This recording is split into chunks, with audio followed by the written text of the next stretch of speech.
गुफ्तगू का आगाज करेंगे आज की टॉप स्टोरी जो है उससे। सुपर 8 का मरहला भी आज से शुरू होने जा रहा है। उस मैच में भी हमने बात करनी है साउथ अफ्रीका वर्सेस यूएसए।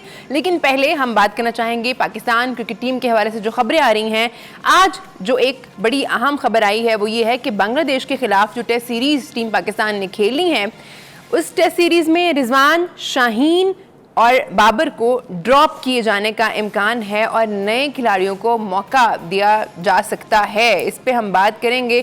बहुत शुक्रिया आप दोनों का हमें प्रोग्राम में ज्वाइन करने का। इंजी भाई, ये जो खबर आई है आप इससे किस हद तक मुत्तफिक हैं कि होना चाहिए आप सीनियर खिलाड़ियों को बिठा दें? हमें ये भी याद रखना है कि ये जो टेस्ट सीरीज़ है ये टेस्ट चैम्पियनशिप का हिस्सा है।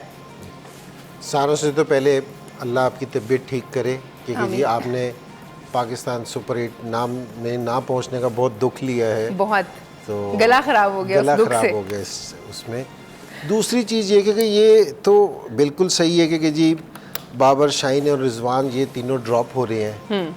अच्छा, बहुत बड़ा सवाल प्लेयर्स की परफॉर्मेंस से भी ज़्यादा सिलेक्शन पे उठा था कि जो सिलेक्टर्स थे उन्होंने क्या टीम सेलेक्ट की थी। इसका मतलब है कि सिलेक्शन कमेटी अपनी जगह पे मौजूद है कि जी वो ये वाले डिसीजन ले रही है कि जी किसने उसमें पार्ट बनना है, किसी ने नहीं बनना। ये इतना इम्पोर्टेंट नहीं है कि जी ये खेल रहे हैं या नहीं खेल रहे, ठीक है कि ये ड्रॉप है या नहीं है, ये वाला मसला नहीं है। इसका मतलब है कि सिलेक्शन कमेटी से अगर वो कंटिन्यू कर रही है तो इसका मतलब ये है कि जी बोर्ड का कॉन्फिडेंस उन पे है, बोर्ड उनकी सिलेक्शन से मुतमईन है कि जी जो बोर्ड ने ना कोई भी चेंज नहीं की तो वो अब आके ये वाली हमें खबरें निकल रही हैं कि जी वो ये वाली चीज़ें कर रहे हैं।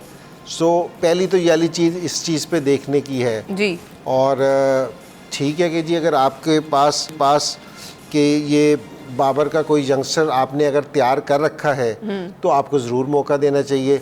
रिजवान की रिप्लेसमेंट में अगर आपने कोई यंगस्टर तैयार कर रखा है, क्योंकि बोर्ड की एक स्टेटमेंट मैंने पढ़ी थी, नहीं है लेकिन सरफराज की बात की जा रही है कि शायद शान मसूद चाहते हैं कि रिजवान की जगह जो है सरफराज टीम का हिस्सा हो। नहीं, वो क्योंकि बोर्ड ने थोड़ी देर पहले ना एक स्टेटमेंट दी थी ना कि हम यंग प्लेयर्स को अब ट्राई करेंगे।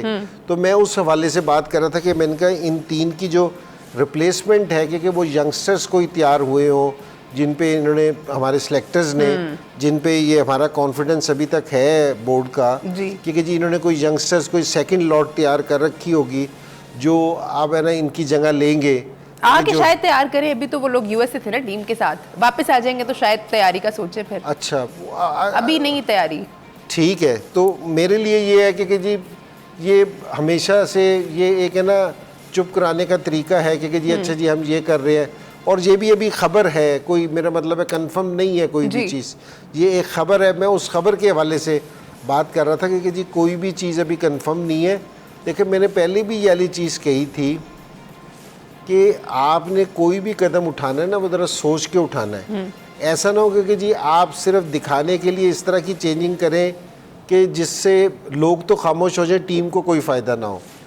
तो मेरा ये ख्याल में कि जी आपको देखना चाहिए और हमेशा यंगस्टर्स को, जो भी यंगस्टर्स की नहीं बात कर रहा मैं, जो भी पाकिस्तान की फ़र्स्ट क्लास में अच्छी परफॉर्मेंस दे रहा है और जो टीम के लिए फ़ायदेमंद हो सकता है उसको ज़रूर मौका देना चाहिए। और हमेशा ये सलीम भाई भी यहाँ बैठे, ये भी कप्तान रहे, यंगस्टर्स को हमेशा से मौका मिलता है और देना भी चाहिए कि एक एक दो करके अगर आप 5 यंगस्टर्स एक साथ डाल देंगे या 7 यंगस्टर, उसका भी फ़ायदा नहीं है, नुकसान है। ठीक है, खाना अच्छा हो, ज़्यादा खा लेंगे तो नुकसान हो जाएगा। ठीक है सलीम भाई, ये जो हम बात कर रहे हैं सिलेक्शन की भी, लेकिन ये जो 3 नाम आए हैं ना बाबर, रिजवान और शाहीन के, ये तो ऑटोमेटिक सिलेक्शन जिनको आप कहते हैं वो थे। इस वर्ल्ड कप में उनकी परफॉर्मेंस कुछ उस तरह की नहीं रही। शाहीन भी उस तरह से विकेट्स नहीं ले सके, रिजवान भी मैचेस फिनिश करके नहीं जा सके जो उनका रोल होना चाहिए था, स्पेशली वर्सेस इंडिया जो मैच हम लोगों ने खेला उसमें। बाबर ने तो खैर एक आधा मैच जो है फिनिश किया है, एक लास्ट मैच जो हमने आयरलैंड के अगेंस्ट खेला है वो फिनिश किया उन्होंने। तो इन तीनों प्लेयर्स के नाम तो आ रहे हैं, इनको ड्रॉप किया जाना चाहिए। बाकियों के नाम हमने उस तरह से नहीं सुने जिनको इतने मौके दिए गए। इसमें अभी इंजी ने एक बात की थी, जो असल चीज़ काम करने वाली उस पर तो हम कर नहीं रहे भाई। सबसे गंदा काम किया था सिलेक्शन ने, सिलेक्टर्स ने जो सारा पाकिस्तान की जिन्होंने पंजाबी च कहते ना बेड़ा गर्क किया वो था सिलेक्शन, जिसने सबसे गंदी आज तक जितनी भी सिलेक्शनें हुई हैं सबसे गंदी सिलेक्शन ये थी। उन पे आप बात नहीं कर रहे। आप अपने प्लेयर्स को, हमेशा से ये होता है कि क्रिकेट बोर्ड का काम ये होता है, ये जो नीचे वाले लोग होते हैं ना, ये पुश करके अपने आप को बचने के लिए प्लेयर्स पे डाल देते हैं। जी जी। अब देखें, बात सुने, ये जवान और ये बाबर और जितने भी शाहीन जो है, ये 3 आपके मेन प्लेयर हैं। हाँ, ये तो वही बात बात है ना कि ये तो ऑटोमेटिक। हाँ, ये एक बहुत सारी मुल्कों में होता है कि आप उनको रेस्ट दिलवाते हैं।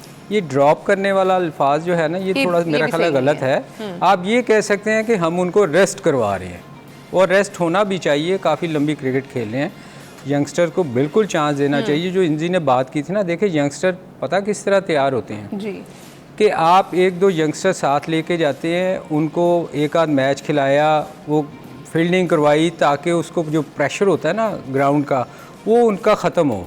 कई दफ़ा आप बहुत बड़े स्टेडियम में जाके, जहाँ बहुत ज़्यादा क्राउड बैठा होता है ना, तो वो आपका वो खौफ होता है ना, आप डर जाते हैं, तो वो आप उसको ख़त्म करते हैं पहले, के साथ साथ मैच खिलाते हैं, उसको तैयार करते हैं, जिसको कहते हैं।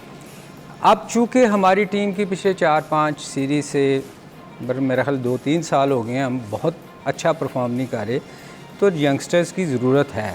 आप मैक्सिमम क्या होगा, इससे बुरा होगा जो हम करके आ रहे हैं, हार रहे हैं हम, तो शायद आपको अच्छे प्लेयर्स मिल जाएं। और मेरा ख्याल में इनमें बहुत सारे प्लेयर ऐसे थे जिनके अभी इन्होंने नाम लिखे हुए हैं, आमिर जमाल, शाहनवाज और खुरम, शहजाद, मीर। अच्छा, ये नाम भी जो लिखे हुए हैं कि ये सारे ड्रॉप ऊपर से आप बैट्समैन कर रहे हैं, यंगस्टर सारे बॉलर हैं। नहीं हो, शफीक का नाम भी लिखा हुआ है। हाँ, अब्दुल्ला का नाम है। अब्दुल्ला के बारे में इंजी भाई ने बात भी बहुत की है।